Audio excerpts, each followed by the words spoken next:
மகாராஷ்டிர மாநிலத்தின் புனே நகரில் பிறந்து வளர்ந்தவர் நடிகை ரேணு தேசாய். மாடலிங் துறையில் இயங்கி வந்தபோது பாடகர் சங்கர் மகாதேவனின் பிரீத்லெஸ் என்ற பாடலின் மியூசிக் வீடியோவில் நடிக்க ரேணுவுக்கு வாய்ப்பு கிடைத்தது. அந்த பாடலில் நடித்ததன் மூலம் அவருக்கு சினிமா வாய்ப்புகள் குவிந்தன. 2000ஆம் ஆண்டு வெளியான பத்ரி என்ற தெலுங்கு திரைப்படத்தில் ரேணு ஹீரோயினியாக அறிமுகமானார். இதுதான் அவரின் முதல் சினிமா என்ட்ரி. அதே வருடத்தில் தமிழில் ஜேம்ஸ் பாண்ட் என்ற படத்திலும் நடித்தார்.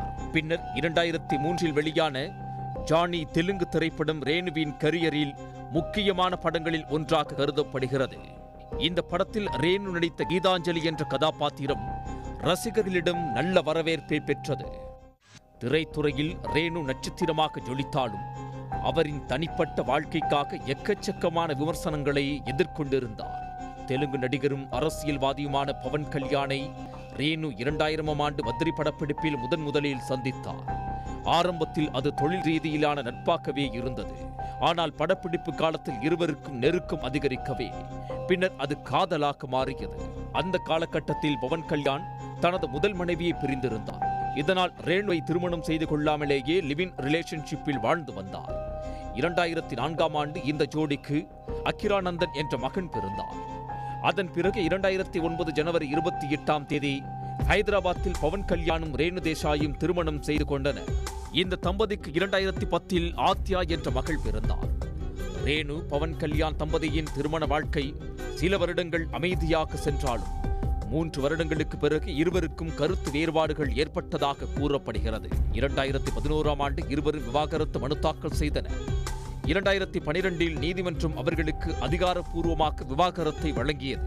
இந்த விவாகரத்துக்கு பிறகு ரேணு தேசாய் சமூக ஊடகங்களில் கடுமையான விமர்சனங்களையும் தாக்குதல்களையும் எதிர்கொண்டார். குறிப்பாக பவன் கல்யாணின் ரசிகர்கள் சிலர் அவரை குற்றம் சாட்டி கமெண்டிட்டு காயப்படுத்தி வந்தனர். ரேணுவுக்கு விலங்குகள் மீது அதீத அன்பு உள்ளது. காயமடைந்த நாய்கள் பூனைகளை மீட்பது, அவற்றுக்கு சிகிச்சை அளிப்பது போன்ற வீடியோக்களை தனது இன்ஸ்டா பக்கத்தில் பதிவிடுவது வழக்கம். இதற்காக அவர் சொந்தமாக ஒரு என்ஜிஓவையும் ஆம்புலன்ஸ் சேவையை தொடங்கி நடத்தி வருகிறார். பவன் கல்யாணை விட்டு பிரிந்ததிலிருந்தே ரேணுவை குறிவைத்து இணையத்தில் ட்ரோல்களும் அநாகரீகமான விமர்சனங்களும் நெட்டிசன்களால் நிகழ்த்தப்பட்டு வந்தது. அதிலும் குறிப்பாக தெருநாய்களுக்கு ஆதரவாக ரேணு சமீபத்தில் குரல் கொடுத்திருந்தார். அதன் பிறகு அவர் மீது நடத்தப்பட்டு வந்த இணைய தாக்குதல்கள் எல்லை மீறி சென்றுள்ளது. ஹைதராபாத்தில் இந்த வருடம் ஜனவரி மாதம் தெருநாய்கள் கடித்ததில் ஒரு குழந்தை உயிரிழந்த சம்பவத்தை தொடர்ந்து தெருநாய்களை கொல்ல வேண்டும் என்ற கோரிக்கை வெளுத்தது.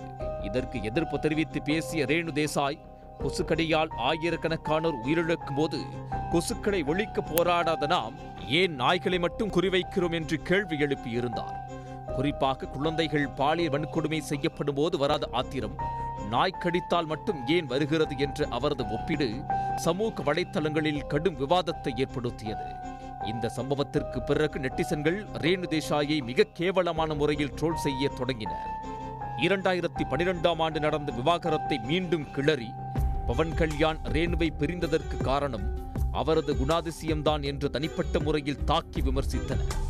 அவரை ரேபிஸ்ட்லா என்று அழைத்ததுடன் ஆபாசமான கருத்துகளையும், உன் குழந்தைகளுக்கு நாய்க்கடித்தால் தான் வழித்தெறியும் போன்ற வக்கிரமான மிரட்டல்களையும் பதிவிட்டனர். விவாகரத்துக்காக அவர் வாங்கிய ஜீவனாம்சம் குறித்தும் ஆதாரமற்ற வதந்திகள் பரப்பப்பட்டது. நடிகை ரேணு தேசாய்க்கு எதிராக நாளுக்கு நாள் இந்த இணையவழி ட்ரோல்களும் தாக்குதல்களும் அதிகரித்து வந்த நிலையில் மிகுந்த மன உளைச்சலுக்கு ஆளான ரேணு தனது இன்ஸ்டா பக்கத்தில் ஒரு வீடியோவை வெளியிட்டு அநாகரிகமாக கமெண்டிட்டு விமர்சித்து வந்த நெட்டிசன்களுக்கு எச்சரிக்கை விடுத்திருந்தார். அவர் வெளியிட்ட வீடியோவில் இனி அவதூறு பரப்புபவர்கள் மீது சைபர் கிரைம் மூலம் சட்ட நடவடிக்கை எடுக்கப் போவதாகவும், ட்ரோல் செய்தவர்களின் வீட்டு முகவரியை கண்டுபிடித்து அவர்கள் எவ்வளவு அநாகரிகமாக நடந்து கொள்கிறார்கள் என்பதை அவர்களின் குடும்பத்தினருக்கு நேரில் காட்டப் போவதாகவும் கூறியிருந்தார். தன்னை தரம் தாழ்ந்து விமர்சிப்பவர்கள் மீது சட்ட நடவடிக்கை எடுக்கப்படும் என்று எச்சரித்திருந்த ரேணு தேசாய் இந்த மாத தொடக்கத்தில் சைபராபாத் சைபர் கிரைம் போலீசில் புகார் அளித்திருந்தார். இந்த புகாரின் பேரில் தீவிர விசாரணை நடத்திய போலீசார் டிஜிட்டல் தடயங்கள் மற்றும் மொபைல் போன் தரவுகளை கொண்டு முதற்கட்டமாக நடிகையின் வீடியோவுக்கு ஆபாச கமெண்ட் இட்ட 2 நபர்களை கைது செய்திருக்கிறார்கள். ஹைதராபாத்தின் மாதப்பூர் பகுதியைச் சேர்ந்த வெங்கண்ணா என்பவரை முதலில் போலீசார் கைது செய்தனர். வெங்கண்ணா செக்யூரிட்டி கார்டாக வேலை செய்து வந்திருக்கிறார். அவர் தனது ஓய்வு நேரத்தில் இன்ஸ்டாகிராம் ரீல்களை பார்ப்பது வழக்கம். சமீபத்தில் ஒரு தெலுங்கு செய்தி பக்கத்தில் நடிகை ரேணு தேசாயின் வீடியோ பகிரப்பட்டுள்ளது. அதை பார்த்த வெங்கண்ணா நடிகை ரேணுவின் தனிப்பட்ட வாழ்க்கை மற்றும் கௌரவத்தை பாதிக்கும் வகையில் மிகவும் ஆபாசமான தரக்குறைவான கருத்தை பதிவிட்டிருந்தார். நடிகை அளித்த புகாரின் பேரில் வெங்கண்ணாவை கைது செய்த போலீசார் அவரிடம் இருந்து குற்றத்திற்கு பயன்படுத்தப்பட்ட மொபைல் போனை பறிமுதல் செய்தனர். அவர் மீது தகவல் தொழில்நுட்ப சட்டம் மற்றும் பாரதிய நியாய சன்ஹிதா ஆகிய சட்டப்பிரிவுகளின் கீழ் பெண்களை துன்புறுத்துதல், மிரட்டல் விடுத்தல் போன்ற பிரிவுகளின் கீழ் வழக்கு பதிவு செய்திருக்கிறார்கள். அதேபோல் தேவரகுண்டா சங்கர் என்ற நபர் போலி இன்ஸ்டா கணக்கை பயன்படுத்தி நடிகை ரேணு தேசாய் மற்றும் அவரது மகளை பற்றி மிகவும் தரம் தாழ்ந்த ஆபாசமான கருத்துக்களை பகிர்ந்தது கண்டுபிடிக்கப்பட்டது. அவரையும் கைது செய்த போலீசார் சிறையில் அடைத்திருக்கிறார்கள்.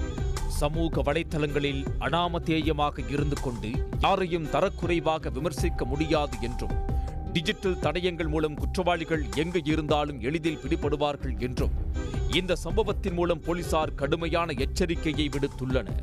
உடனுக்குடன் செய்திகளை தெரிந்து கொள்ள சன் நியூஸ் பெல் ஐகானை கிளிக் பண்ணுங்க.